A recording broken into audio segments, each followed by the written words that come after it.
Ilalanin niyo na lang ako bilang Tanyo. Ibabahagi ko lamang po ang aking karanasan nung ako ay nasa Mindanao pa. Hindi ko makakalimutan ang araw kung kailan nagsimula ang lahat. Magkasama lang kami ng amo kong si Doc Reyes habang nakikwentuhan sa kanyang bakuran. Tumunog ang telepono sa loob at sandali kaming natigil. Mga 5 minuto ang lumipas ay bumalik na rin si Doc Reyes. Nakangiti siya pero napansin ko na parang may pag-aalangan sa mukha niya. Matagal na kami magkakilala ni Doc Reyes. Sa katunayan, siya ang nagpapaaral sa akin. Best friend siya ng tatay ko na namatay. Wala na akong nanay kaya nang mawala ang tatay ko, kinupkop ako ni Doc Reyes. Mag-isa lang din kasi siya sa buhay. Kahit nasa edad 45 na, wala pa rin siyang napapangasawa. May mga naging nobya pero hindi rin nagtatagal. Nakakaapekto kasi talaga ang pagiging busy ni Doc Reyes. Volunteer doctor kasi siya. Nagpupunta siya sa iba't ibang barangay para check-upin ang mga residente. Madalas nga na mag-isa lang ako sa bahay. Lagi siyang wala dahil na rin sa sunod-sunod na tawag sa kanya. Parang tatay ko na rin ang turing ko kay Doc Reyes. Pero ang sabi niya, ituring ko na lang siyang kuya. Mukha po yatang hindi maganda yung sinabi ng nakausap niyo sa telepono ha. Inabutan niya ako ng pinapapak niyang chicharon at saka tinabihan ako sa hagdanan. May tawag na naman sa akin eh. Ayos lang naman sana kaso ang layo. Malayo ho? Saan po ba yan? Sa Mindanao. Naku po, ang layo nga. Hindi ako sanay nung ganong kalayo. Tsaka hindi ko alam kung anong klase ng pamumuhay meron dun. Bawal po bang tumanggi? Yun nga ang problema eh. Naka-oo ako. Naawa kasi ako dun sa mga bata at matanda dun sa lugar na yon. Di tutuloy po kayo. Well, walang choice. Tutuloy talaga. Ang problema ko pa, wala akong kasama. Alam mo namang mga nakwento ko sa'yo, di ba? Hindi ko kasundo yung mga kasabahan ko. Pwede po bang hindi nurse o doktor yung isama? Bakit?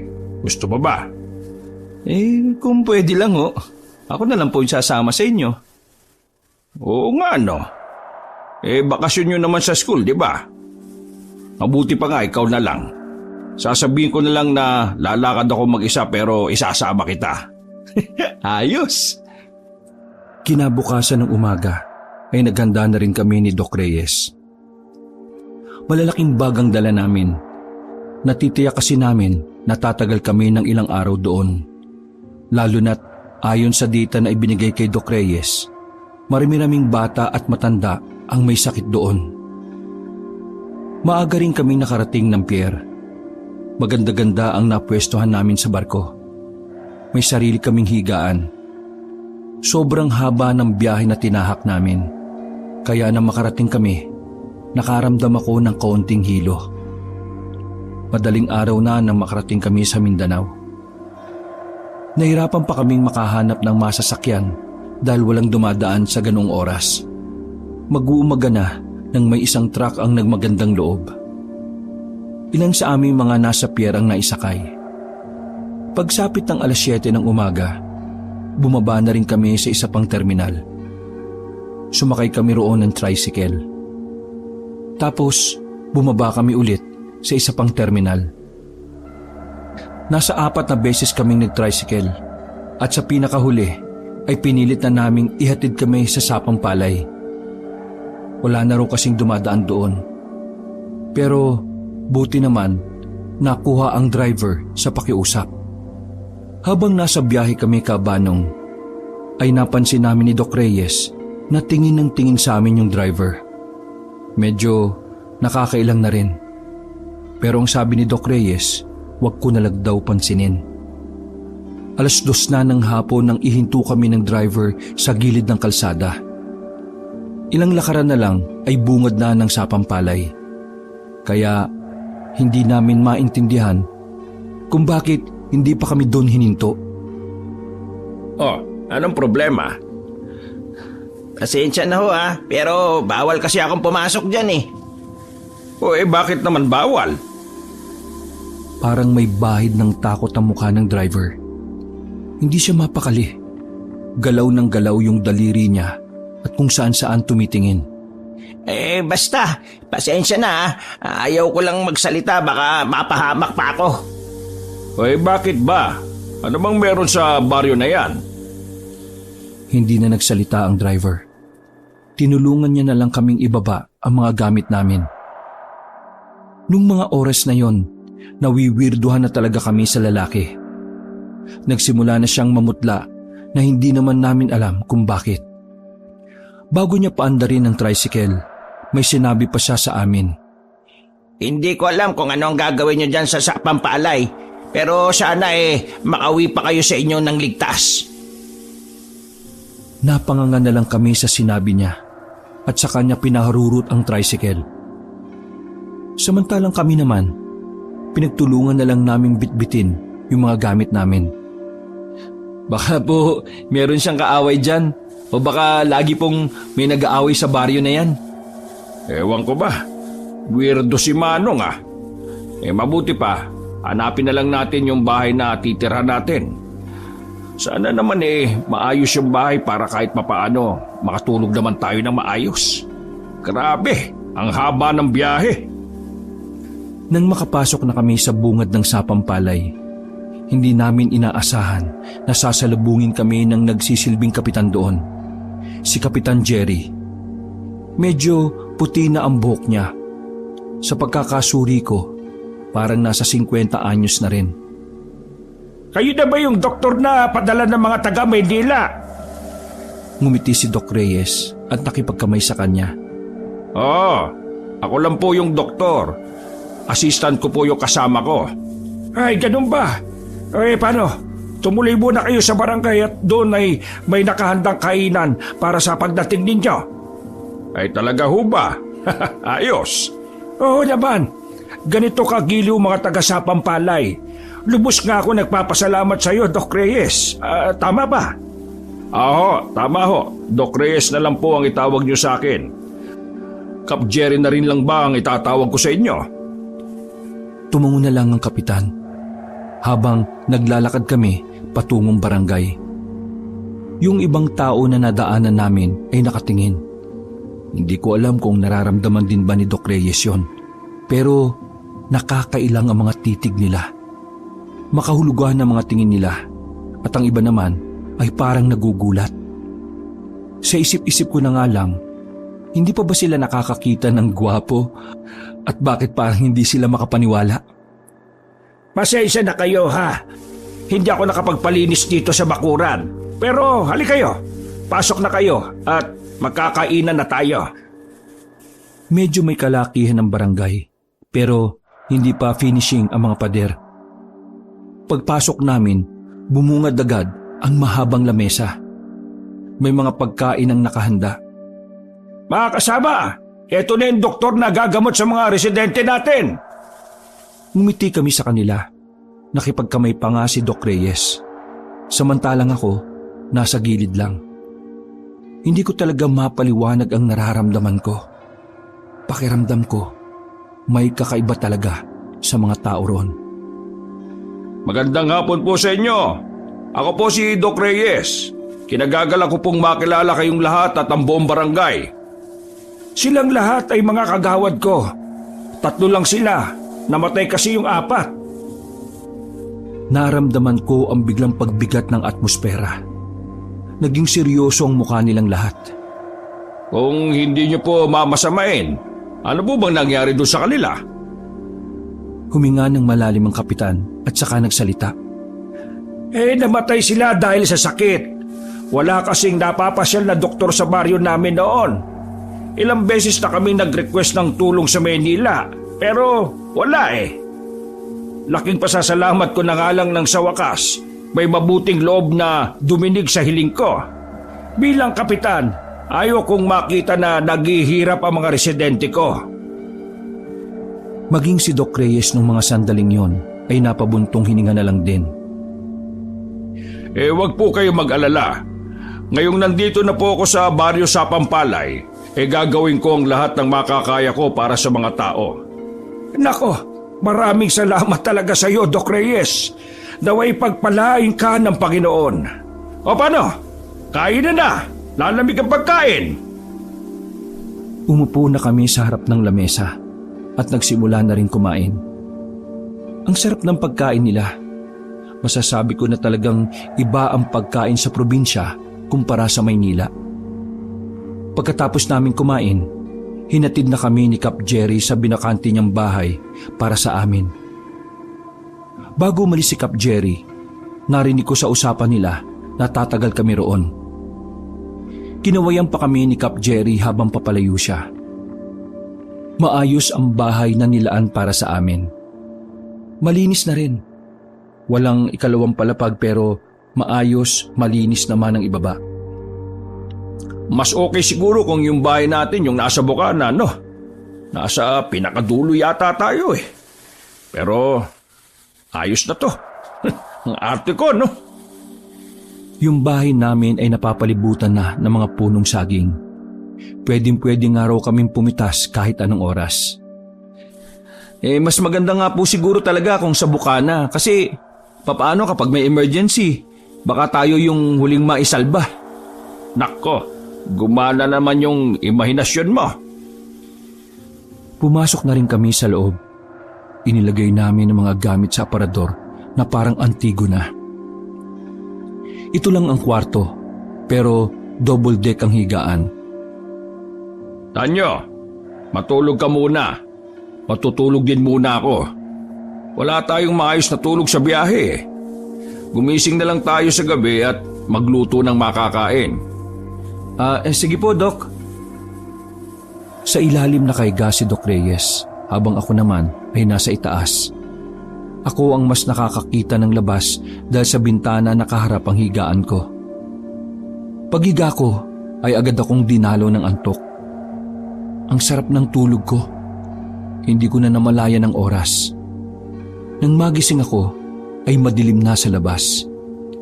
Tumingin ako ng oras sa relo na nasa kamay ko. 9:09 na pala ng gabi. Nakalimutan kong mag-alarm ng 7:00. Sumilip ako sa bintana. Sobrang tahimik na sa labas. Habang si Doc Reyes ay masarap pa rin ang tulog. Mukhang hindi na kami makakapagluto nito. Nagugutom na ako. Nagalungkat ako sa bag na baka may natira pang pagkain. Pero wala na ako nakita. Nagdadalawang isip ako kung gigisingin ko pa si Doc Reyes. Nakakahiya dahil alam kong maaga siyang magsisimula kinabukasan. Bumaba na lang ako sa higaan. Pumunta ako sa maliit na sala. Tanging lamesa at 2 upuan lamang ang naroon. Kahit lutuan man lang ay wala. Paano nga pala kami magluluto? Wala palang kalan. Napapakamot pa ako sa ulo. Napalingon ako sa pintuan. Nakabukas yun ng bahagya. Nagtataka ako kasi ako ang nagsara nun bago kami matulog. Sigurado ako na naikawit ko yung pako sa butas para maisara yun ng maayos. Lumapit ako roon para sana isara na lang. Pero napatigil ako sa tapat ng pinto. Parang may nakita akong imahe ng tao sa labas. Hindi ko lang sigurado dahil madilim na. Binuksan ko ng malawak ang pinto. Sumilip ako sa labas. Pagtingin ko sa labas, kabanong, ay nagulat ako. May lalaking nakatayo roon at mukhang sa akin nakatingin. Sa takot ko ay agad kong isinara ang pinto. Dahan-dahan naman akong sumilip sa siwang sa bintana. Pagtingin ko sa labas, ay wala na roon yung lalaki. Ha? Sino kaya yun? Nakakatakot yun, ha? Nakahawak ako sa dibdib ko noon. Sobrang bilis ng tibok ng puso ko. Maya-maya pa, nagulat na lang ako nang maramdaman kong parang may naglalakad na sa paligid. Mabibigat yung paa.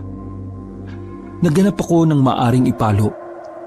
Wala akong makita kundi ang silya lang na ang bigat-bigat pa naman. Inamba ko ang silya nang maramdaman kong may tao na sa harapan ng pinto. Ang tagal kong nakaamba, pero napansin kong umalis na rin ang nasa labas. Agad kong ibinaba ang silya at napabuga pa ako ng hangin. Bigat. Pambihirang upuan niya, no? Sinubukan kong sumilip ulit sa pintuan, pero wala na ang lalaki. Bumalik na lang ako sa kwarto at nagsaklob ng kumot sa muka. Tiniis ko na lang ang gutom hanggang sa sumapit na ang umaga.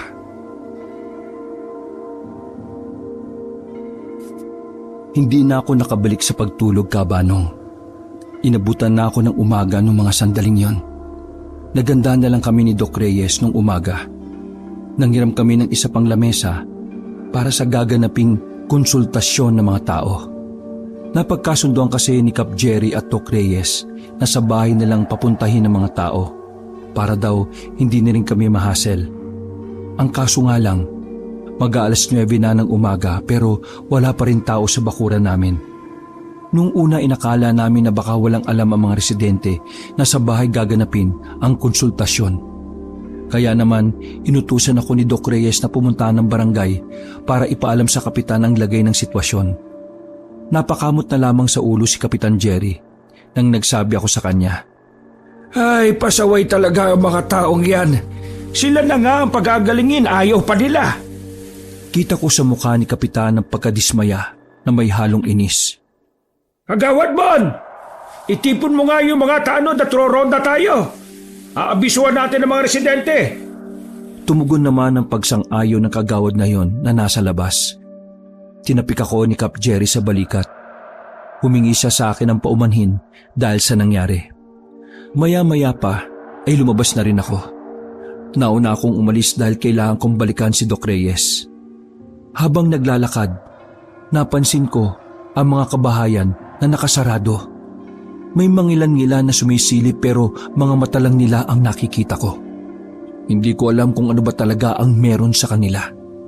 Mula nang dumating kami, ang wiwirdo na ng mga galawan nila. Bigla ko tuloy na alala ang naranasan ko nung gabi.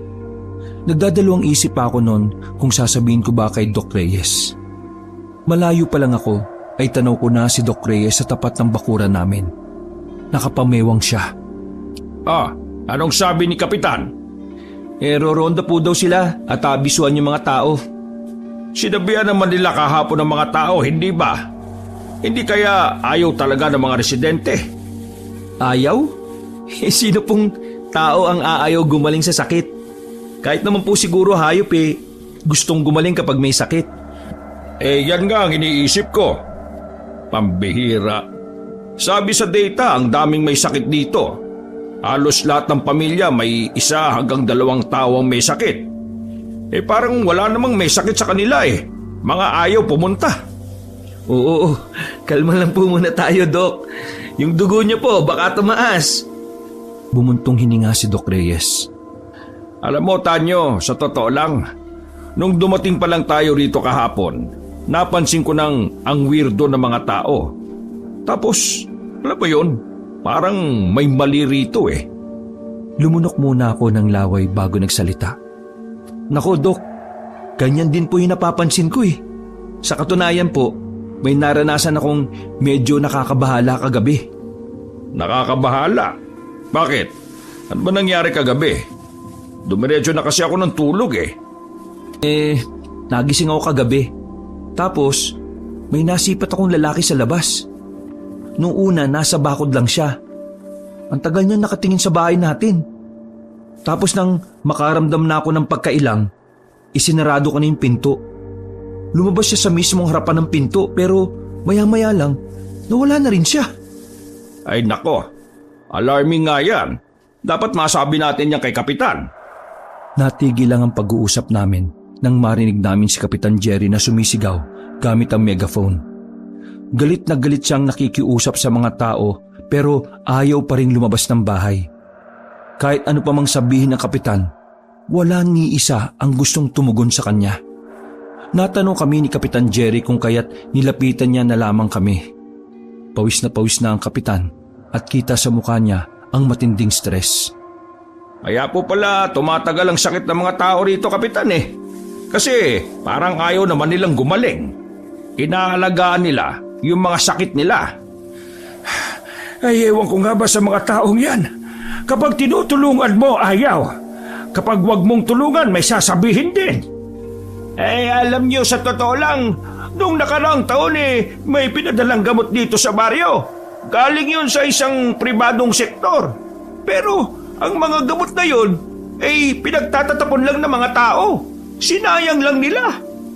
Ay, tama si Kagawad Bon. Totoo yan. Akala nga namin kaya ayaw nila ng gamot dahil gusto nila ng doktor. Tapos ngayon may doktor, ayaw rin pala nila. Ay, pambihira naman talaga Naaawa ako sa mga bata paano po kaya ang gagawin natin yan? Walang galang na po. Pero pwede po kayang tayo na lang po magpunta sa mga bahay-bahay? Napahawak sa baba si Kapitan Jerry at sandaling nag-isip. Pwede naman, para naman formal na makapagpakilala itong si Doc Reyes. Malay natin, baka mabighani sila sa gandang lalaki nitong taong ito. Tapos maisip na lang magpagamot. Ay, nako, hindi naman po masyado. Mga tanod, handa kayo ha? Magbabahay-bahay na lang tayo. Mahirap na at baka may magalit na naman. Mangulang ang mga tanod na kasama nila. O sige, kukunin lang po namin yung mga gamit. Tara, Tanyo. Pumasok kami sa loob ng bahay. Sinamantala ko na ang pagkakataong yun para sabihin ang nasa isip ko. Doc Reyes, napansin niyo ba yung isa sa mga tanod? Ha? Hindi. Bakit? Hindi ko po alam pero parang siya yung lalaking nakita ko kagabi dito sa bakuran. Napatigil si Doc Reyes at tumingin sa akin. Sigurado ka ba? Uy, masamang mambintang ha? Hindi po ako sigurado, Doc, pero iba yung pakiramdam ko O sige, obserbahan mo na lang. Kapag nakumpirma natin, isusumbong natin kay Kapitan Jerry. Sumang-ayon na lang ako at itinoon ko na lang ang atensyon sa gagawin naming pagbabahay-bahay. Sa unang bahay na napuntahan namin ay walang sumasagot. Nakailang beses na kaming katok ng katok. Paulit-ulit na rin kaming tumatawag sa kanila ni Kapitan. May tao naman sa loob pero hindi talaga nila kami pinapansin. Magandang umaga ho! Ako po si Doc Reyes mula sa Maynila.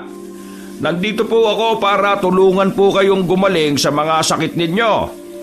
Kung maaari lang po pagbuksan niyo po kami ng pinto para masimulan na po natin yung konsultasyon at malaman natin kung paano namin kayo gagamutin. Tila may dumaang anghel matapos magsalita ni Doc Reyes. Pero ang katahimikan na yon ay nagpatuloy pa rin nang wala na namang tumugon sa mga susunod na bahay na pinuntahan namin. Napapailing na lang si Kapitan dahil sa pagkadismaya.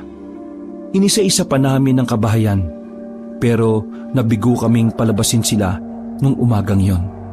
Kaya naman nagpasya na lang si Kapitan na itigil muna at ituloy na lang sa ibang araw. Habang naglalakad kami ay naisingit ni Doc Reyes ang tungkol sa lalaking nakita ko sa bakuran namin. Siya nga pala, Kapitan. Ito kasing si Tanyo, may nakitang lalaki kagabi na aali-aligid sa bahay namin. Gusto ko po sanang paimbestigahan kung sino yon. Baka po kasi may masamang balak Napatigil si Kapitan Jerry sa paglalakad at seryosong tumingin sa akin. Isang lalaki ba ka mo? Opo, may katangkaran siya. Hindi ko nga alam po gaanong nakita yung muka pero yung tindig niya parang nakikilala ko. Nakatingin pa ako sa isang tanod na hindi na makatingin ng tuwid sa akin. Baka yan yung baliw na pagala-gala rito minsan. May baliw kasi rito na napadpad. Ilang beses namin pinapaalis yun pero nabalik pa rin di bale. Kapag may napadaan mga pulis dito sa Sapampalay, ipapadampot ko na lang yon. Nako, maraming salamat po. Paano? Dito muna kami sa barangay. Mamayang gabi, pumunta ka rito, Doc Jerry. Pag-usapan natin kung ano ang gagawin natin sa mga taong ito. Sige ho. Maraming salamat po ulit. Tumango na lamang si Mang Jerry at saka pumasok na rin sila ng barangay. Sinulyapan ko pa ng tingin ng isang tanod. Mabilis niyang iniwas sa mga mata niya. Tara, sa bahay muna tayo. Kung ano-anong bagay na lang ang ginagawa namin ni Doc Reyes sa mga oras na yon. Nilinis namin ang paligid. Inayos namin ang pagkakahilera ng mga paso sa bakuran. Pagkatapos, sandali akong bumalik sa barangay para manghiram ng kalan. Kailangan na rin kasi naming magluto dahil pareho na kaming nagugutom ni Doc. Ako na lang po ang bibili ng lulutuin, Doc. Okay. Ayos lang ba yun sa iyo? Mag-isa ka lang. May chinecheck kasi ako sa data eh. Ayos lang po, Doc. Wala pong problema. O sige, basta sabi ni Kapitan, paglabas mo rito sa Sapampalay, kakanan ka. Yung pabalik na dinaanan natin, lakarin mo lang daw yon at may makikita ka ng palengke. Kaso, hindi ko lang alam kung malayo o malapit. Ayos lang, Doc. Maaga pa naman eh. Tsaka, safe naman yatang maglakad sa labas. Ay sige, mag-iingat ka. Dala-dala ang isang bayong ay lumabas na rin ako ng bahay. Habang tinataha ko ang daan ay nakita ko na namang nakasilip ang mga tao sa bintana nila. Takot na takot ang mukha ng karamihan sa kanila. Bagay na lalo kong pinagtataka. Karamihan sa kanila ay namamayat na. Halatang halata na may iniinda silang sakit. Ano kayong problema ng mga taong ito? Sila na nga ang gagamutin, ayaw pa nila. Di kaya gusto na lang talaga nilang mamatay? Ay, ewan ko sa kanila. Hindi ko na lang sila pinansin. Pinuntahan ko na lang ang sinasabing palengke ni Doc Reyes. Mga nasa 15 minutong lakaran lang naman mula sa Sapampalay. Pagdating ko roon ay walang gaanong tao. Pero kapansin-pansin na doon talaga ang pamilihan ng mga baryo. Halo-halo ang meron doon. Gulay, prutas, karne at mga isda. Habang pumipili ako ng karne, ay napansin ako ng isang ali. Puti na ang buhok nito, pero hindi pa naman katandaan. Iho, taga Manila ka ba? Nakatingin siya sa tatak ng damit ko na merong Manila na nakalagay. Ngumiti ako sa kanya at magaling na sumagot. Opo. Minsan lang may mapadpad na taga Manila sa lugar namin na ito. Yung mga kalapit kasi na bayo rito ay mga liblib na. Siya nga pala. Anong ginagawa mo rito? May pamilya ka ba? Saan baryo ka rito? Magiliw, San Rafael o Baryo Makisig? Sa Sapampalay po ako. Pagsabi kong yun, ay biglang nagulat ang ali. Nabitawan niya pa ang mga hawak-hawak niyang isda. Nagmamadaling lumapit ang ali sa akin at sinenyasan akong huwag maingay. Sapampalay ba ka mo? Seryoso ka bang bata ka? Tumango ako. Opo, bakit po ba? Bakit ka nandun? Sino kasama mo? Kasama ko po yung parang kuya ko na rin. Isang doktor volunteer. Siya ay tumutulong sa mga malalayong lugar. Balista kayo roon. Bakit po? Kararating lang po namin kahapon. Bakas sa mukha ng ali ang kakaibang kaba. Ramdam ko ang pagkabahala niya base sa kanyang reaksyon at boses. Inilalagay niyo lang ang inyong sarili sa kapahabakan. Wala ba kayong alam sa baryo na yon at bakit basta na lang kayo pumasok doon? Nalilito po ako. Sabihin niyo na lang po kung ano yung problema sa baryong Sapampalay. Tumingin ng makahulugan ng ali sa akin. Ipangako mo sa akin na walang makakaalam sa sinabi ko sa iyo. Opo naman. Huminga ng malalim ang ali at saka mas lumapit pa ng bahagya. Yumuko ako kaunti para marinig ang ibinubulong niya. May mga aswang sa baryo ng Sapampalay. Nang marinig ko yun, ay agad akong kumalas at napatingin sa kanya ng diretsyo. Wala sa itsura ng ali ang gumagawa ng kwento. Nanginginig pa nga ang kamay niya pagkatapos sabihin yun. Ano po? Aswang? Tumango-tango lang ang ali. Nagmamadali akong umalis ng palengke matapos kong mabili ang mga rikado at karne. May kakaibang kilabot akong naramdaman kahit na hindi ko pa sigurado kung totoo ang sinabi ng Ali. Paulit-ulit na naglalaro sa utak ko ang salitang aswang. Naramdaman ko na lang na nagtatayuan na pala ang mga balahibo ko. Nang makarating ako sa bahay ay inilagay ko kagad ang mga pinamili ko sa lamesa. Napansin naman ni Doc Reyes na hindi ako mapakali sa isang tabi. Kaya naman agad niya akong hinawakan sa liig at tinanong kung may lagnat ako. Oh, ayos ka lang ba, Tanyo? Baka mamaya may sakit ka na rin. Umiling-iling ako. Kasi Doc, Oh, bakit? May problema ba? May ano ba sa'yo sa palengke? Susumbong natin kay Kapitan yan. Hindi Doc. Kasi may nakausap akong Ali sa palengke. Oh, tapos? Ang sabi niya, umalis na raw tayo dito sa baryo ng Sapampalay. Kasi,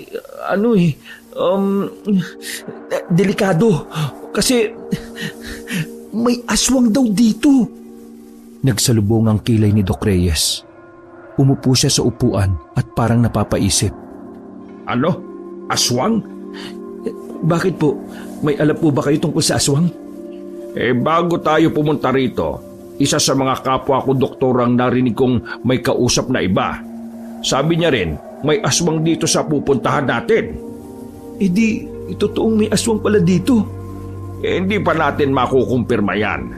Sa ngayon, wala pa naman kasi tayong nakikita o nararanasan man lang. Doc, paano po kung yung lalaking aali-aligid dito sa bahay natin isa palang aswang? Hindi nakapagsalita si Doc Reyes. Maging siya ay napag-isip din ng bagay na yon.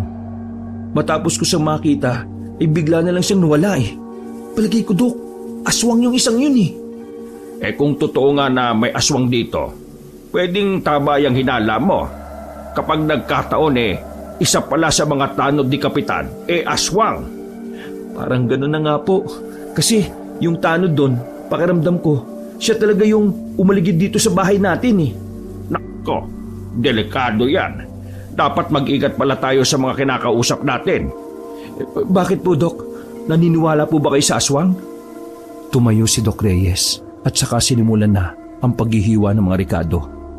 Nung buhay pa ang tatay mo, may karanasan kami sa aswang noong nasa Kapis kami. Totoo yan sila, pero hindi ko lang alam sa ngayon kung meron pa. Sasabihin ba natin kay Kapitan? Wag na muna. Problemado pa yun sa mga residente rito. Mag-obserba na lang muna tayo sa paligid. Sinang-ayunan ko na lang din muna si Doc Reyes. Hininto na namin ang usapan na yon at nagsimula na lang kaming magluto. Nang sumapit ang tanghali, ay kumain na rin kami. Pagkatapos ay nagpatunaw lang kami sandali ng kinain. Dahil makulimlim naman noong mga sandaling yon, naisipan namin ni Doc Reyes na maglakad-lakad na lang muna sa labas. Baka sakali rin na meron kaming makausap kahit isa lang sa mga residente. Hindi pa kami gaanong nakakalayo. Meron na kaming nakitang lalaking nagwawali sa loob ng kanilang bakuran. Mapayat ang lalaki. Mukhang hindi na yung kumakain. Agad kaming lumapit doon. Sinubukan naming tawagin yung lalaki. Nung una ay tumingin lang siya sa amin.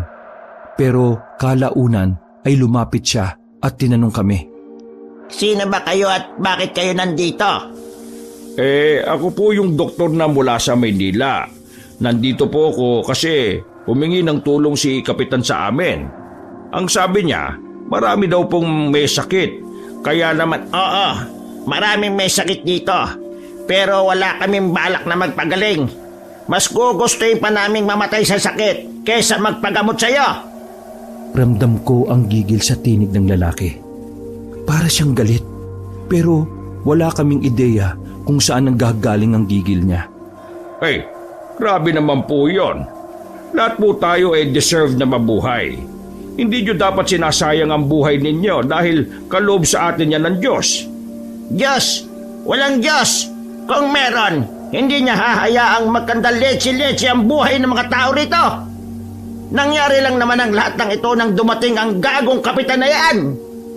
Tinapi ko na lang si Doc Reyes para senyasan siya na hayaan na lang ang lalaki. Mukha kasing mas lalo lang magagalit ang lalaki kapag pinahaba pa namin ang usapan. Pasensya na po kung ano man ang pinagdaraanan ninyo. Pero ano po bang pangalan ninyo? Sa tanong ko na yon ay napansin naming tila unti-unti siyang huminahon. Hindi ko sasabihin. Napalingon kami sa isang ginang mula sa loob ng bahay.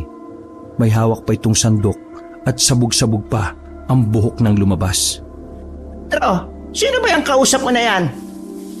Binanggit mo pa yung pangalan ko, siraulo ka talaga. Sabay na silang pumasok ng bahay pagkatapos nun. Pinagsasara nila ang mga bintana. Palagay mo, Tanyo, ano kayang nangyari dati at bakit mukhang ayaw ng mga tao kay Kapitan Jerry? Ewan ko nga, Dok. Nahihiwagaan nga rin ako eh. Naglakad na lang kami palayo. Gumala-gala na muna kami sa buong Sapampalay. Malaki-laki rin kasi ang baryo. Sa katunayan, may iba pang mga bahay ang abandonado. Ang pagkakasabi sa amin ni Kapitan, bahay daw yon ng ibang pamilya na umalis. Naintriga kaming dalawa ni Doc Reyes, kaya sinuri namin ang bahay. Wala namang nakakakita sa amin, dahil sa parting yon ay hindi na yata inaabot ng tao. Sayang ang bahay na to, no? Simentado na, pero iniwan. Mga ganitong bahay sa Maynila mabibenta mo to ng $250,000 kahit walang second floor. Pero bakit kaya nila iniwan? Binuksan namin ang pintuan. Pagpasok namin sa loob, may sala rin yun na kasing laki lang din ang tinutuluyan namin. Baka naman hindi talaga sa kanila ito. Inupahan lang siguro. Pinagmamasdan namin ang buong bahay. Marami ng alikabok at sapot ng gagamba. Inupahan lang? Bakit po may mga gamit pa rin dito? Pinakita ko kay Doc Reyes ang cabinet na may mga laman pang kung ano-anong kagamitan sa loob. Aba, oo nga no. Tsaka may kama pa sa loob oh. Mukhang iniwan lang talaga itong bahay nang wala silang bit-bit na kung ano. Abay, meron na talagang kakaiba sa lugar na ito Una, ayaw ng mga tao na magpagamot. Pangalawa, yung lalaki na nagmamasid sa bahay. Pangatlo, sabi ng Ali, may aswang dito. Tapos ngayon, eto namang bahay na ito. Aba, palagay ko dapat na tayong umalis sa baryo na ito. Paano po yung mga residente? Baka magkandamahatay na lang sila dahil hindi nila alam kung ano yung sakit nila. Wala na tayong magagawa. Ayaw nila kesa naman tayo pa mapahamak. Mamayang gabi, pagpunta ko ng barangay, sasabihin ko na lang kay Kapitan. Tapos, tatawagan ko yung head namin sa Manila. Sige po, Doc. Tama naman po kayo. Kahit ako man din hindi na komportable rito. Partida niyan, Doc Wala pa tayong 1 linggo. Oo, 1 araw pa nga lang halos Palabas na kami ng bahay na yon nang pareho naming naramdaman na tila may tumakbo sa labas. Agad kaming lumabas ni Doc at hinanap kung sino yon, Kabanong. Pero wala na kaming nakita. Napansin na lang namin na natumba ang kawayan na nakasandal lang sa gilid ng bahay. Nako, umalis na tayo dito, dali! Natataranta kaming umalis. Tumakbo kami ng mabilis at makalipas lang ng ilang sandali ay nakabalik na kami sa bahay. Tanyo, iligpit mo na yung mga gamit natin. Tatawagan ko muna yung head namin. Sige po, Doc. Dali-dali akong pumasok sa kwarto namin. Isa-isa kong dinampot ang mga gamit. Nang maipasok ko na lahat sa kanya-kanya naming maleta, isang tanod ang humahangos at lumapit kay Doc Reyes. Doc! Si Kapitan po, hinimatay! Natigilan si Doc sa paghahanap ng signal nang marinig yon. Napailing na lang siya dahil mukhang maantala ang pag-alis namin. Tanyo, paabot ka ng kit ko! Inilabas ko ulit ang kagamitan ni Doc Reyes. Pagkatapos nun, ay dali-dali na silang tumakbo patungo ng barangay. Nung mga sandaling yon, hindi ko rin alam kung bakit hindi ako sumama. Siguro dahil ayaw kong makita ang isang tanod doon na pinaghihinalaan kong aswang. Hindi ako mapakali sa loob ng bahay. Palakad-lakad lang ako. Maya-maya ay umupo ako sa tapat ng pinto. Malalim ang iniisip ko nang bigla na lang napansin ko na may lalaki na namang nakatayo sa labas ng bakuran namin. Hindi ko alam kung papaano siya napunta roon. Dahil maliwanag ng mga sandaling yon, dahil hapon pa lang, nakumpirma ko kung sino ang lalaking yon. Siya nga ang isa sa mga tanod sa barangay. Kahit medyo natatakot at naiilang ako, ay nilapitan ko siya. Nakangiti pa siya sa akin pero nakakakilabot ang ngiting yon para sa akin. Ano hong ginagawa nyo? Bakit ka nakatingin sa bahay namin? Di ba tanod ka sa barangay? Ano nga ba ginagawa ng isang tanod? Di nagbabantay. Nandito ako para magbantay. Unang gabi pa lang namin dito, nakita na kita eh. Ano ba talagang pakay mo sa amin? Tsaka, ano ka ba? Ngumiti ang lalaki at nakita ko na naman ang mga sungki niyang ngipin. Sino ako? Baka kabahan ka kapag sinabi ko kung sino ako. Pinagmasdan ko siya mula ulo pababa ng paa. Napansin ko na wala siyang tsinelas at ang dumi-dumi ng paa. Doon na ako nagduda kung talaga bang tanod siya o may iba pa siyang papel sa baryo na yon. Masaya ako na may 2 taong bago rito sa baryo. Pero mas masaya ako kapag napagaling ni Doc lahat ng mga may sakit. Bago umalis ang lalaking yon, ay nag-iwan pa siya ng kataga. Mag-iingat kayo ha. Sana makauwi kayo ng ligtas. Ang tanging nagawa ko lang ay pagmasdan siyang papalayo. Saka lamang umandar ang matinding kaba sa sistema ko nang wala na siya sa paningin ko. Sa takot ko ay nagmukmuk ako sa loob ng kwarto namin. Sinarado ko ang pinto at mga bintana. Hinintay ko na lang na makabalik ulit si Doc Reyes. Pero sumapit na ang kinagabihan ay wala pa rin si Doc. Nag-aalala na ako kung ano ba talaga ang nangyari. Sa isip-isip ko kaabanong baka malala ang lagay ni Kapitan Jerry. Kaya naman napilitan na akong lumabas ng bahay. May dala-dala akong kutsilyo. Mabuti na lang ay wala sa paligid ang weirdong tanod. Nagmamadali akong maglakad patungong barangay. Napatigil lang ako nang maramdaman kong tila may sumusunod sa akin. Palingon-lingon ako sa likuran at nakahawak na ako sa tagiliran ko para mas mabilis kong mahugot ang kutsilyo. Lord, gabayan niyo naman ako. Walang katao-tao sa labas. Isa yon sa kinakabahala ko. Dahil kapag may nangyaring masama sa akin, siguradong walang makakakita. Nang muli akong lumingon, kinabahan ako sa nakita ko. Sinusundan ako ng weirdong tanod. Wala na ako nagawa kundi ang pumasok sa isang bakuran. Napansin ko na huminto ang lalaking yon. Hindi ko alam kung bakit, pero ipinagpasalamat ko na lang yon. Habol ko ang hininga ko habang nakatago ako sa likuran ng punong bayabas. Para na rin akong naligo dahil sa pagtagaktak ng pawis ko. Hindi pa ako nagtatagal sa kinalalagyan ko nang biglang may humila sa akin. Hindi ako makasigaw dahil tinakpan ng kung sino ang bibig ko. Huwag kang maingay! Wala ang takot ko nang makita ko kung sinong humila sa akin. Siya yung lalaking nakausap namin ni Doc Reyes. Naalala ko noon na Nandro ang pangalan niya nung tinawag siya ng kanyang asawa. Ipinasok nila ako sa bahay nila. Sinarado nila ang pinto at sumilip sa labas. Nang masiguro nilang wala nang sumusunod sa akin, ay nakahinga na rin sila ng maayos. Saka ko lang din nakita ang mga natutulog na 4 nilang anak.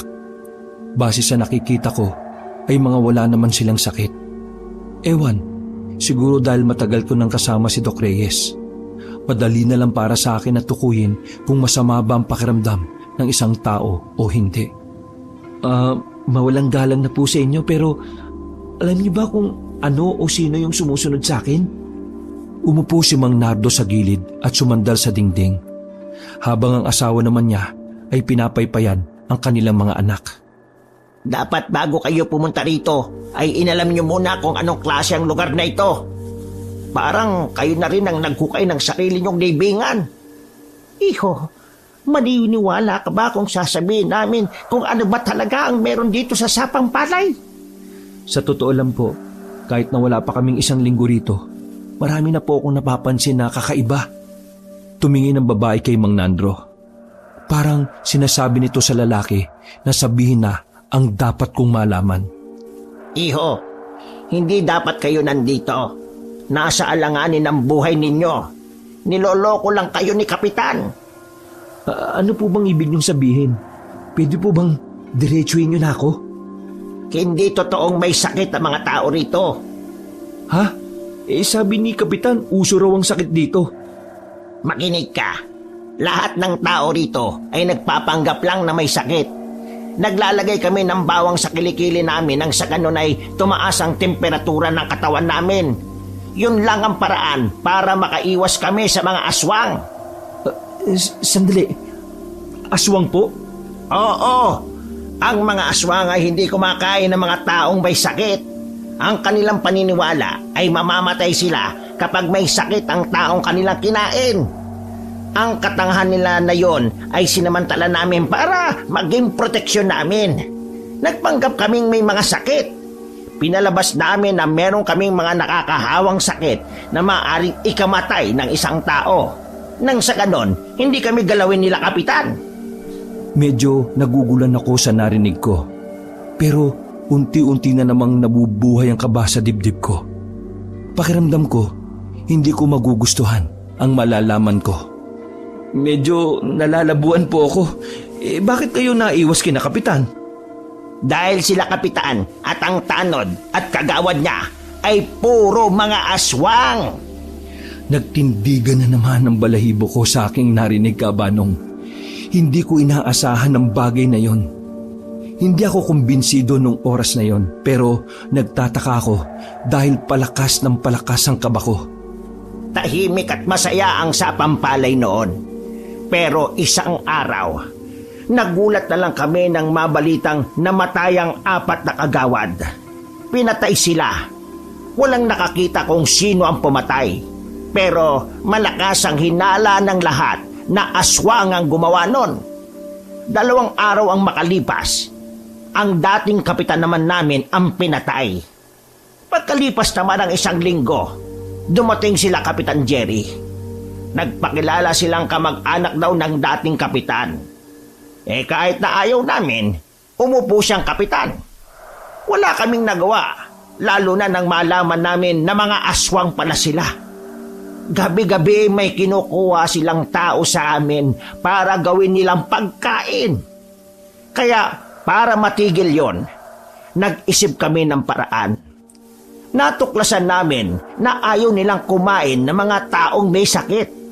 Kaya nagpanggap kaming may mga nakakahawang sakit. At dahil doon, nag-isip sila ng paraan. Naghanap sila ng doktor. Dahil sa oras na mapagaling kami, malaya na nila kaming makakain. Lahat ng nasa barangay ay aswang. Natatakot kami sa kanila, kaya ito lang ang nagawa namin. Gustuhin man naming magsumbong sa mga pulis, pero alam naming tatawanan lang kami. Isa pa, mas lalo lang malalagay sa alanganin ng mga buhay namin. Kita mo naman, di ba? May mga anak kami.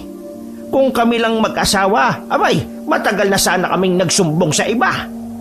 Hindi ako makapagsalita sa sinabi ni Mang Nandro. Naramdaman ko na lang na parabang naglalak na ang pangako ng dahil sa takot at pangamba. Aswang sila, Kapitan. Naloko nila kayo at nais nila kayong gamitin para makain na nila kami. Pero dahil alam na naming isang araw may darating na doktor dito, kailangan naming magmukmok sa bahay. Iho, dahil sa ginagawa naming pag-iwas sa panggagamot, kayo ang malalagay sa alanganin. Dahil kayong 2 lang naman ng kasama mong doktor ang malusog ang pangangatawan dito.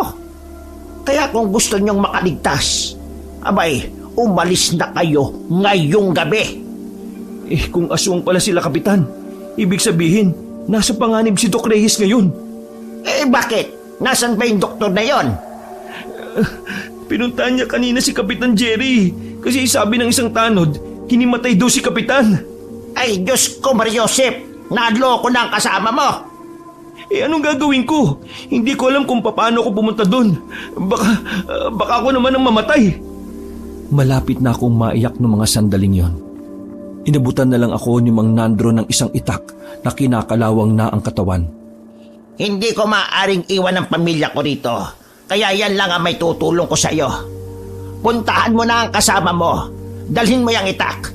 Tapos itong bawang, isuot mo sa leeg mo.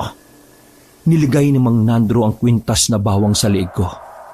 Taga Maynila ka, hindi ba? Sabi nila, matatapang mga taga Maynila.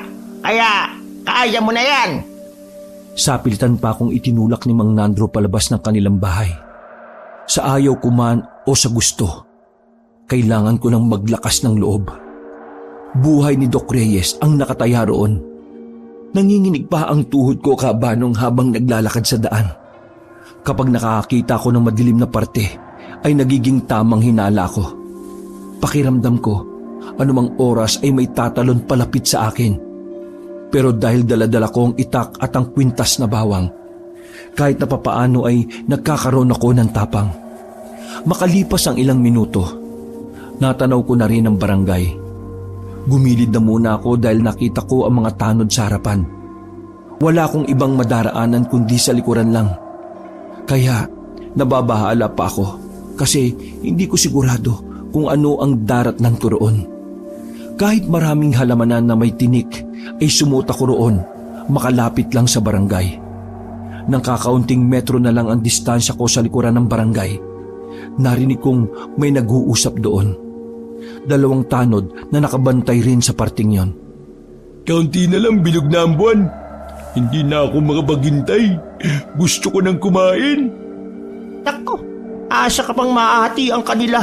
Kay Kapitan at Kagawad Bon lang kulang na yung doktor na yun Eddie, hanapin na lang natin yung isa kasama ng doktor. Yun na lang yung sa atin. Di ba? Ganon din naman yung ginawa ni Molek. Siya yung punta ng punta ron sa bahay ng dalawa Ang galing mo! Magandang ideya yan! Tara! Pag-alis nila ay saka na ako lumabas sa pinagtataguan ko. Mga tanga, nandito ako no. Dahan-dahan akong naglakad palapit sa pintuan. Pagsilip ko sa siwang, nakita ko sa loob na masayang nakikipag-usap si Doc Reyes kay Kapitan. Nakahinga ako ng maluwag dahil mukhang ayos lang siya. Mas binuksan ko pa ng kaunti ang pinto. Nilusot ko ang ulo ko. Habang nakatalikod si Kapitan Jerry, sinadya kong magpakita kay Doc Reyes. Sinenyasan ko lang siya na lumapit sa akin. Nakuha naman niya kaagad ang ibig kong sabihin. Kap, saan ba yung banyo? Iihi lang sana ako. Diyan sa likuran. Kita mo yung pintong yan. Diyan, may banyo diyan sa likuran. Ay, salamat po. Sige, babalik din kagad ako.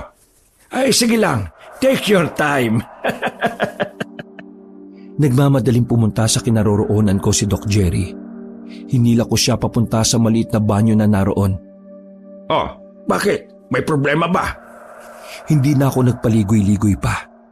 Wala na akong panahon kaya diniretso ko na siya. Dok, si Kapitan at ang mga kasama niya, aswang silang lahat. Sandaling natameme si Doc Reyes. Sinabi sa akin ni Mang Nandro ang dahilan kung bakit ayaw nila magpagamot.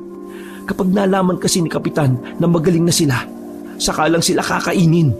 Ayaw kasi ng mga aswang na may sakit na tao. Isa pa, wala talaga silang mga sakit. Naglalagay lang sila ng bawang sa kilikili para tumaas yung init ng katawan nila. Para magmukha silang may sakit. Para hindi sila kainin ni Kapitan. Sandali. Sila Kapitan? Aswang? Sa sobrang kaba, ay nakalimutan ko ng magpo at opo sa kanya. Masyado na akong nilalamon ng kaba sa mga oras na yon. Oo, aswang sila. Sa katunayan, kanina lang narinig ko yung 2 nagbabantay dito. Hinihintay lang nila na magkabilugan na ng buwan bago kanila tuluyang kainin, Dok. Aswang sila. Aswang sila, Kapitan. Niloko nila tayo. Mga aswang sila na pumatay din sa mga dating opisyal ng barangay na ito. Bumakas na rin ang kaba sa mukha ni Doc Reyes. Pusang gala. Dapat pala umalis na tayo rito. Umuwi tayo sa bahay. Tara, dali na natin yung mga gamit natin. Umalis na tayo. Bahala na. Sige, pero may dadaanan lang ako saglit. Naputol ang bulong-bulungan namin nang maramdaman namin na meron nang nasa labas. Nalinti ka na. Ay, teka, may tao ba dyan? Iihi ako. Hindi kami sumagot. Hinayaan lang namin kalampagin niya ang pinto. Kainis, iniwan na naman nakalak yung pinto. Dito na nga lang ako iihi sa tabi. Nagpalipas na muna kami ng ilang minuto. Mga ilang sandali ay naramdaman naming umalis na nga ang lalaki. Nagmamadali kaming lumabas ni Doc Reyes sa banyo. Sumuot kami sa mga halamanan. Wala na kaming pakialam nun kung masugatan kami sa mga tinik. Mas ayos lang matinik kaysa pagpiestahan sa kabilugan ng buwan. Habang tumatakas kami, tumingala ako sa itaas. Kakaunti na lang ay magiging bilog na ang buwan. Mas magiging delikado ang buhay namin kung hindi kami makakaalis sa sapang palay. Oo nga no, kaya pala sa pinakadulong bahagi tayo pinatira ni Kapitan Jerry para mahirapan tayong tumakas. Oo nga po, planado niya na ang lahat, Dok. Pinagpatuloy namin ang paggapang hanggang sa tumagos na kami sa daan. Tiningnan muna namin kung may makakakita. Nang wala naman, ay mabilis kaming tumakbo. Bago kami umuwi ay pinuntahan muna namin si Mang Nandro. Alam ko na malaki ang may tutulong niya sa amin. Kaya naman agad kong kinatok ang pintuan nila. Binuksan niya ng kaunti ang pinto na tanging mata niya lang ang nakikita. Mang Nandro, tulungan niyo kami makaalis. Pakiusap. Pero nagulat na lang ako nang pagsara niya kami ng pintuan. Malakas ang tinig ni Mang Nandro na nagsalita sa loob. Tinulungan na kita. Wala na akong magagawa. Mang Nandro, may magagawa ka pa. Imulat mo ang mga mata ng residente na magkaisa. Kailangan niyo magsama-sama para mapalayas ang mga aswang na umaalipin sa inyo. Kung talaga nag-aalala ka para sa kaligtasan ng mga anak niyo, gumawa kayo ng paraan para mawala sa panganib ang baryo na ito. Walang mangyayari kung habang buhay lang kayong magkukulong dyan. Habang ang mga salot na aswang na yan ay naghihintay lang kung kailan kayo pwedeng kainin. Gumising kayo! Mas marami kayo kaysa sa mga aswang! Huwag kayong duwag! Ikinagulat ni Doc Reyes sa mga sinabi ko. Hindi siya makapaniwala na may ganun akong naiisip. Habang si Mang Nandro naman sa loob ay nanatiling tahimik lang. Walang kahit na anong tugon. Umalis na lang kami ni Doc Reyes para umuwi sa bahay. Dahil naayos ko naman ang mga gamit namin kabanong, ay mabilis naming nadampot yun sa bahay. Lalabas na sana kami ng pinto nang maramdaman namin na parang may umaaligid na sa bahay. Dok, nauli na yata tayo. Nalinti ka na. Hindi bale, akong bahala. Nagulat na lang ako na may kunin na baril si Doc Reyes. Dok, bakit may baril ka? Saan galing yan? Palagi ko itong dinadala kapag nagbo-volunteer ako. In case lang naman na may emergency. Ganun po ba? O sige, magagamit po natin yan. Tama, oo. Medyo kinakabahan ako kasi takot talaga ako sa baril. Pero napansin ko na bigla na lang nagbago ang reaksyon ng mukha ni Doc Reyes. Bakit, Dok? Nakatingin siya sa magazine. Lumapit na rin ako para makita. Dok, wala namang bala yan eh. Napakamot na lamang siya sa ulo. Malas. Lasing kasi ako nung nagpalit ako ng magazine Paano yan, Dok? Pwede bang ipambato na lang yan? Hindi no, ang mahal nito. Ipapanakot ko na lang to. Sayang Mga ilang sandali lang ay napalayo na rin kami sa pinto. Meron nang kumakatok. Malalakas ang bawat katok na parang galit na galit. Tanyo, sa likod ka lang. Handa mo lang yung itak mo. Hindi po sila makakalapit. May kwintas na bawang naman ako Huwag kang makampante. Mga aswang yan. Matatalino yan. Basta pagkain, magagawa nila ng paraan. Umaalog na ang pinto ng mga sandaling yon. Talagang balak na nilang buksan ang pwersahan. Tagaktak na ang pawis namin ng dahil sa kaba. Doc Reyes, buksan nyo naman ang pinto. Gusto lang naman namin makipag-usap. May mga bagay lang naman tayong pag-uusapan. Yun ay kung bubuksan nyo ang pinto. Kung hindi naman... Bigla na lang tumumba ang pinto dahil sa malakas na tadyak ni Kapitan Jerry. Kami na lang ang papasok! Tumawa siya ng malakas habang tila nandilisik ang mga mata. Malayong malayo na siya sa unang kapitan na nakilala namin. Kinikilabutan na ako ng sobra noon, Kabanong. Gustuhin man naming tumakbo pero wala kaming ibang madaraanan. Nakaharang sila sa pintuan. Pumasok sila Kapitan Jerry kasama mga kagawad at tanod. Hindi pa man sila nagpapalit ng anyo pero naglalaway na sila na parabang mga asong hindi napakain ng ilang araw. Doc Reyes, akala ko ba gagamutin mo ang mga residente? Bakit yata iiwan mo na lang ang baryo sa Pampalay? Ayaw naman lang magpagamot kaya alis na lang po kami. Pero nangako ka sa akin. Ang sabi mo, hindi ka alis hanggat hindi mo ako natutulungan. Hindi na ako nakatis noon, kaya nakisabat na rin ako. Bakit nyo ba gustong gumaling yung mga tao? Nagtawanan ng mga kasama ni na Kapitan Jerry. Talsik-talsikan pa ang mga laway nito. Ano ka ba namang bata ka? Malamang kaya ko gustong gumaling sila ay dahil mahal ko ang nasasakupan ko. Maiintindihan mo lang ako kapag naging kapitan ka. Mahal mo o gusto mo lang silang makain? Kasi di ba, hindi kayo kumakain ng mga tao may sakit? Unti-unting nawala ang ngiti sa mukha ni Kapitan Jerry. Napalitan niyo ng masamang tingin. Mas nakakatakot siya kapag seryoso. O di ba? Mga aswang kayo? Matagal nyo nang gustong gumaling sila pero dahil akala nyo may sakit sila, wala kayong magawa kundi humanap ng doktor. Ano naman kung aswang kami? May magagawa ba yung kadaldalan mo? Patakasin nyo na kami. Wala na kami magagawa sa kanila kung ayaw nila magpagamot. Wala na kaming pakialam sa kanila. Sa inyo, meron. Dahil kayo ang walang sakit, kayo na lang ang gagawin naming sisig. Nagiyawan at tawanan ang grupo ni Kapitan. Kami naman ay napapadikit na lang sa dingding. Hindi na rin kami makapasok sa kwarto dahil naroon na ang isang tanod. Binasag ang salamin para makapasok sa loob. Pasensya na, Kapitan, pero mapipilitan akong gawin ito sa inyo. Kapag kumilos kayo na masama, basag yung bungo ninyo. Halatang nababahala si Kapitan Jerry nang ilabas na ni Doc Reyes ang baril niya na wala namang bala. Nanginginig pa ang kamay ni Doc Reyes. Ako yung kinakabahan para sa kanya. Kitang-kita kasi sa mukha niya na hindi siya kampante. Hindi mo yan kayang iputok, Doc Reyes. Mabait kang tao Hindi mo kayang pumatay, kahit pa aswang. Paano kung kaya ko? Handa ka na bang mabutas yung bungo mo? Pinipilit ni Doc Reyes na magtapang-tapangan. Nang sa ganon ay hindi makahalata ang mga nasa harapan namin. Tumabi kayo at dadaan kami. Kung hindi patay tong kapitan ninyo. Tabi! Dahan-dahang gumilid ang mga yon. Mukhang nagiging epektibo ang pakulo ni Doc.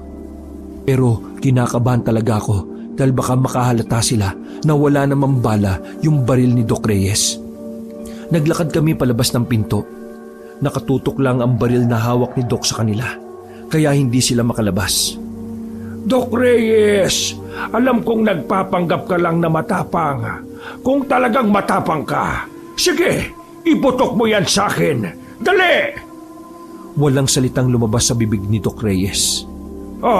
Baka naman kasi wala naman talagang bala ang baril na yan. Muling umarko ang nakakatakot na ngiti ni Kapitan Jerry. Sa pagkakataon na yon, ang tanging magagawa na lang namin ay tumakbo. Takbo, Tanyo, takbo! Wala kaming sinayang na pagkakataon. Tumakbo kagad kami. Pero dahil bitbit namin ang mga maleta, hindi naging madali para sa amin na makalayo. Sila Kapitan Jerry naman ay nagbago na rin ng mga anyo. Ang iba sa kanila ay gumapang na. Ang iba naman ay naglulundag sa mga puno at kabahayan. Talagang wala na kaming ligtas noong mga sandaling yon, Kabanong. Napalibutan na kasi nila kami. Itak na lang na hawak ko ang armas namin. Alam kong hindi pa rin sapat ang itak na yon, kaya naman mas lalo na akong kinabahan. Napadasal na nga lang ako na sana kung mamamatay man kami, hindi na sana namin maramdaman ang sakit. Hindi ka matching, Doc Reyes. Kaya hindi ka magiging matalino kahit kailan. Sino ba naman kasing doktor na tanga na magbabao ng baril na wala namang bala? Anong gagawin mo dyan? Pambato o pamalo? Humalakak na naman sila. Pero mga ilang sandali lang, unti-unti na nila kaming nilapitan. Lumiit na ang espasyo na meron kami. Walang-wala kaming pag-asa nun. Pero mga ilang sandali lang, nakarinig kami ng malalakas na sigaw. Sa kabilang kanto, nakita naming paparating ang mga tao. May dala-dala silang sulo at kung ano-ano pang pamalo. Kapitan, nagkaisa ang mga tao! Nagulat ang kapitan nang makitang mas marami pa kaysa sa kanila ang paparating. Atras! Atras muna tayo! Kanya-kanyang gapang paalis sa mga aswang habang si Kapitan Jerry ay mabilis ding umalis. Nang makalapit ang mga tao ay si Mang Nandro kaagad ang nakita ko. Siya ang nauna sa paglusob. Mang Nandro! Pasensya ka na kanina, pero napagtanto ko na tama nga ang sinabi mo. Walang mangyayari kung magkukulong lang kami sa takot. Kaya heto, tinipon ko ang mga kalalakihan sa baryo na ito. Halos lahat sila. Katulad ng nasa pananaw mo. Wala talagang pinuno na mangunguna, kaya walang kumikilos. Kaya ito, ako na ang gumawa ng paraan. Maraming salamat sa iyo, bata. Kahit na nasa panganib kami noon, ay nakaramdam ako ng tuwa. Hindi ko inakala na magiging maganda ang epekto ng mga sinabi ko. Maraming salamat din po sa pagtulong ninyo sa amin. Proud ako sa iyo, Tanyo. Maganda ang ginawa mo. Tinapik pa ako ni Doc Reyes sa balikat. Mga kasama, hahabulin natin sila, Kapitan. Kailangan natin silang patayin para mabawi natin ang baryong ito. Sabay-sabay na sumang-ayon ng mga tao. Iho, kami na ang bahalang humabol sa kanila. Pero may gusto sana kong hinging pabor. Ano po yun? Totoong may sakit ang bunso kong anak. Ilang araw na. Pwede bang suriin mo siya, Doc? Sige po, pupuntahan po namin ang bahay ninyo. Maraming salamat. Mga kasama, tara! Mabilis namin binalikan ang bahay ni Mang Nandro. Naabutan namin ang asawa niya roon na si Aling Botya.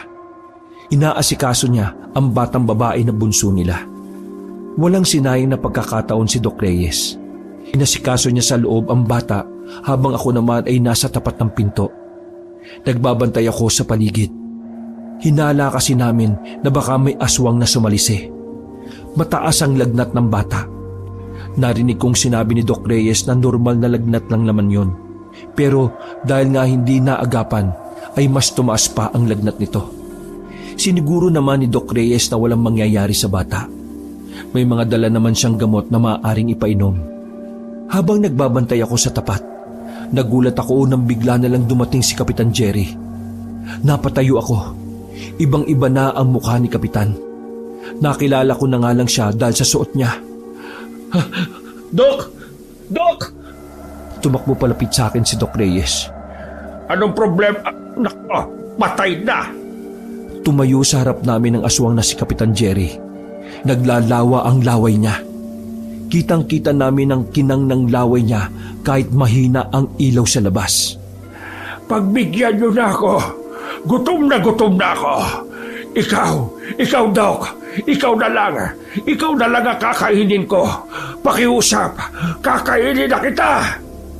Nang akmang lalapit na si Kapitan Jerry, ay inago sa akin ni Doc Reyes ang itak. Tinaga niya si Kapitan. Pero dahil baliktad ang talim sa pagtaga niya, ay hindi naman nahiwa si Kapitan. Napatras lang ito ng bahagya. Diyos ko, baliktad pala. Hindi ba naturo sa ospital kung paano gumamit ng itak? Sarkastiko si Kapitan, pero ramdam ko ang pagnanais ng makain si Doc Reyes. Kaya naman kinuha ko ulit ang itak kay Doc. Nasa aktong tatagayin ko na si Kapitan nang magulat na lang ako dahil bigla siyang bumulagta. Nakita ko na lang na merong nakatarak na palaso sa ulo niya. Sa labas ng bakuran ay naroon si Mang Nandro. Mabuti na lang talaga at bumalik siya. Dahil kung hindi, wala na siguro kami. Nag-alala ko rito kaya ako bumalik. Huwag kayong mag-alala. tinutugis na ng mga kasamahan ko ang iba pa. Ginalaw-galaw pa ni Mang Nandro ang ulo ni Kapitan gamit ang paa niya. Pero hindi na talaga yung gumagalaw. Makalipas ang ilang sandali ay naubos sa mga residente ang mga aswang. Sa loob ng malawak na bakuran nila Mang Nandro, tinipon nila lahat ng bangkay ng mga aswang. Isa-isa nila yung sinunog. Hindi ko inaasahan na darating ang puntong ito. Salamat sa iyo, iho. Kung hindi ako nagising sa katotohanan, hindi rin maglalakas loob ang mga kasama ko. Nako, wala pong anuman. Siya nga pala, magiging maayos na rin ang bunso ninyo kinabukasan. Simpleng lagnat lang naman ang meron siya. Ngumiti si Mang Nandro at kinamayan si Doc Reyes. Kakapalan ko na ang mukha ko, Doc. Ayos lang ba na bago kayo umuwi pakikonsulta yung mga bata at matatanda sa baryo? Dahil kasi sa pagpapanggap naming may sakit, hindi na kami makalabas ng bahay. Ang iba totoong nagkasakit na ng dahil sa gutom. Nagkatinginan kami ni Doc Reyes sabay ngumiti. Makakaasa po kayo. Pinagpatuloy na lang namin ang panonood sa nasusunog na bangkay ng mga aswang. Kinabukasan ay sinimulan na namin ang totoong konsultasyon. Nakauwi kami ng Maynila Kabanong nang may mga binaon na aral. Dala-dala namin ang nakakakilabot na karanasan.